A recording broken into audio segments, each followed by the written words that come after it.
So if we look at setup now, we said looking down the line was pretty decent. We want to see this kind of angle that we're talking about, okay? What we basically had was your club would kind of swing sort of too low. We want to get it a little bit kind of on the higher side, okay? So you can see on the left-hand one now, we'll talk about your grip in more detail. But as you go, wrong one.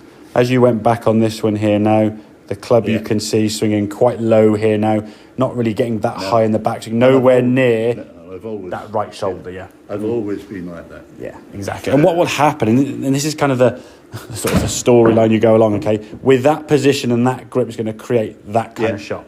Yeah. So what you will do now is just try and swing the golf club somewhere in that direction. Yeah. Or to swing it further out to the right, you're going to now swing it further around your body to try and swing out to sort of 1 o'clock-ish, yeah? So you're going to create more of that hook spin. Yeah. And if you're not careful when you come into the golf ball, say too flat, we just swipe and miss it because you're coming in so far around here that you can't actually get back to the golf ball and we miss it. Now, even the one you hit, this is again a good example. If we look at the swing now, after you just missed the first one, this swing now doesn't really change on the way back. It's the same kind of position in line with that yellow club there. Nothing's really changed, but you come back to the golf ball and you make contact because you're able to adjust to it. But you're not curing the fault, you're adjusting to that fault by reaching out for it. Now, one day you might reach too much, and then you shank it, as like the first or second shot you did. So the feeling we've got to try and create now is that the body's going to rotate. The body's going to cause and be in charge of the club going around your body laterally. The arms are in charge of the club going up there. No, it's a bit... a little better? Yeah. So now again, if that was to continue on, and in reality we're not expecting your club to get way up here, but if we can start moving a bit further, getting the body to rotate more effectively. Exactly, you're getting up over that right shoulder. That's right. The same way, if I said to you now from a standing start, lift the club up this way, it would go over your right shoulder. You wouldn't go round to the side, I tend to think, not so much now, but when I'm going down and going like that, once it's there, I think I'm going to lose, it's going to go like this. Bit of a wobble on that, And I go even further back. Yeah, I mean, I would always say swing within your comfort zone. Don't go too far, trying to go back any further than you need to. It's not necessarily making a longer backswing, although it is a little bit longer because I think you're loosening the grip up a little bit. But it's just a better angle of that swing, okay? So as we're coming back into the golf ball now, you can see you're coming back down. You've matched up to that blue line as you come back to the golf ball. Lovely strike, and the ball then going down the range this way. Whereas this one here now, as you're coming in, it's coming in too far from basically what we call the inside. Creates more of a sort of a smothery hook, and that's going to create, if we're not careful, that kind of hooky shot, which was the shot you probably had the first 10, 12 shots with. Right. There were a couple of misses, a couple of hooks and stuff. Some were still good. There were some good shots in there, as we saw, but more often than not, the good shot was being created by another wrong creating a wrong, that fixed. Again, 2 wrongs can make a right.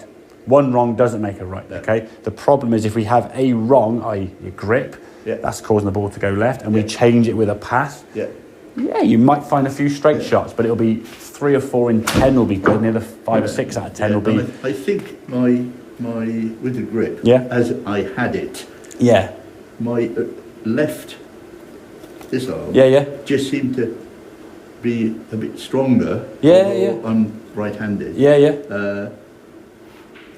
That's why it was dragged. Exactly. Because if your right hand is not sitting on the golf club, and again, if we're gripping tight as most people do, like we're gripping tight now with this right hand underneath, this arm can't really do a lot now. It's just basically stuck. So you then, as you said, you're using your weaker arm, which is your left arm, and in reality, most golfers don't really know how their left arm should function. And if it's not their strong arm anyway, it just has a mind of its own. And you see some swings that people make that are quite comical with their left arm only, and we'll do it in a second to sort of showcase that. You know, if I said to you now, swing a club with your right hand, what the right hand would look like, and you find your left hand could fit on that club easily.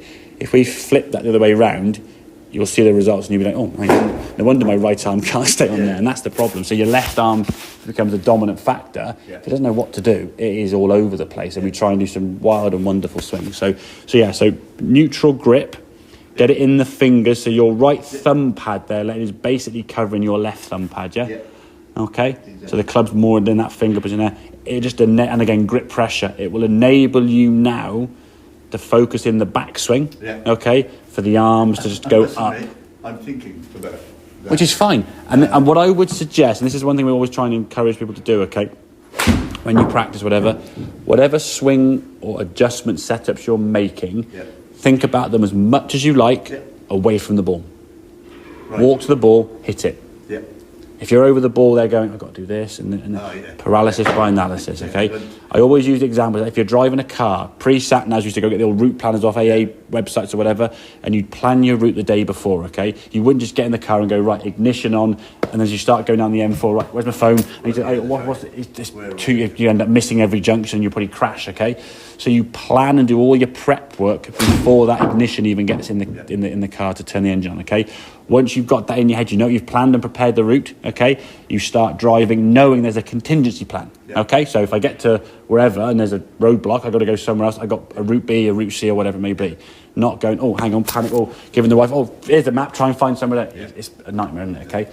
If we're over the ball thinking about what we're trying to do while we're hitting it, it's never going to work, okay? You've got to do all your prep work and you're thinking about this up in the air, and exaggerate in some ways, okay? But your practice now is at the range thinking about what we call swing plane or angle of attack, okay? Better grip. What do the arms do in the golf swing?